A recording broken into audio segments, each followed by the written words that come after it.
నిన్ను చూచిన కన్నులతో ఈ లోకమందు ఎవ్వారినైనా గనలేను స్వామి.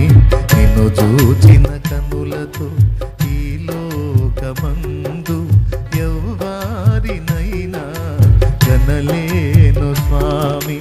నిన్ను చూచుటే నా పరమార్థమనుచున కనుదోయి నీ మ్రోల మోసేను స్వామి. నిన్ను చూచిన కనులతో ఈ లోకమందు ఎవ్వారినైనా కనలేను స్వామి. నీ సన్నిధే పెన్నిది దేవా, నీ సన్నిధే పరుగున వచ్చా నిన్ను చూడాలని, పరుగున వచ్చా నిన్ను చూడాలని, స్వరమినాలని నీ స్వరమినాలని.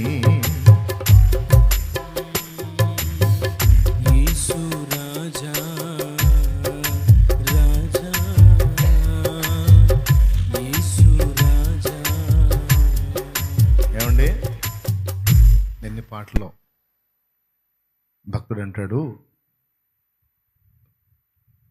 నిన్నుగాక లోకంలో ఆశగా దేన్ని చూసినా గుండె గాయమైపోతుందయ్యా. నీ మీద దృష్టి నిలపకుండా దేని మీద దృష్టి నిలిపినా హృదయానికి గాయమే అవుతుందయ్యా.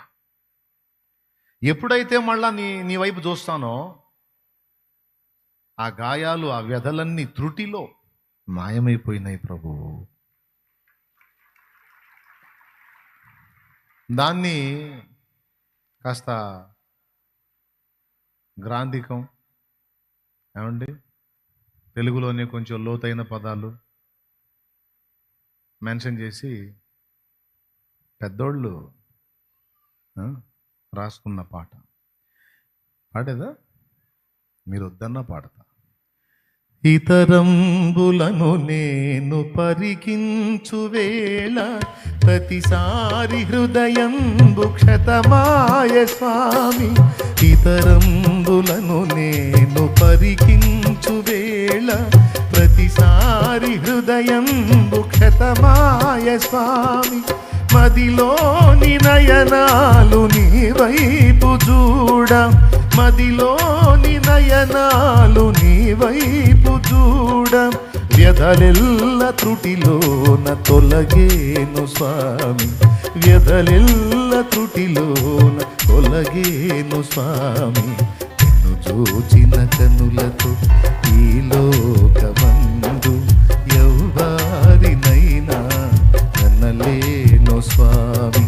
నిన్ను చూచుటే నా పరమార్థమనుచున కనుదోయి నీ మ్రోల మోసేను స్వామి. అయ్యా, నిన్ను చూడాలంటే లోకానికి కళ్ళు మూయాలి. లోకాన్ని చూస్తూ నిన్ను చూడలేను.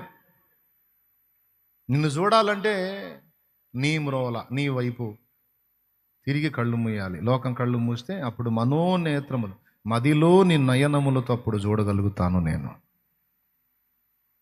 ఇతరంబులను నేను పరికించు వేళ, పరికించుట అంటే చూచుట, అర్థమైందా? పరికించుట, పరి అంటే చుట్టూ అనే అర్థం కూడా వచ్చింది.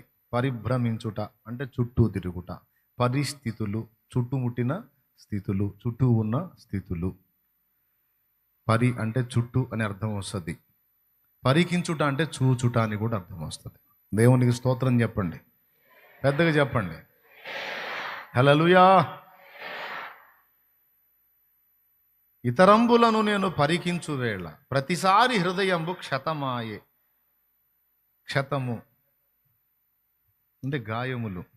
క్షతగాత్రులు అంటారు కదండి, దెబ్బలు తగిలిన వాళ్ళని. క్షతగాత్రులను సమీపంలో ఉన్న ప్రభుత్వ వైద్యశాలకు తరలించిరని రాస్తారు కదా. క్షతము అంటే గాయములు, దెబ్బలు తగిలినోళ్ళు, గాయములు పొందిన. ఇతరంబులను నేను పరికించు వేళ ప్రతిసారి హృదయం దెబ్బతింటుందా? నీ వైపు కాకుండా ఎటు చూసినా బెడిసి కొడుతుంది అని చెప్తున్నాడు సింపుల్గా, నా భాషలో చెప్పాలంటే.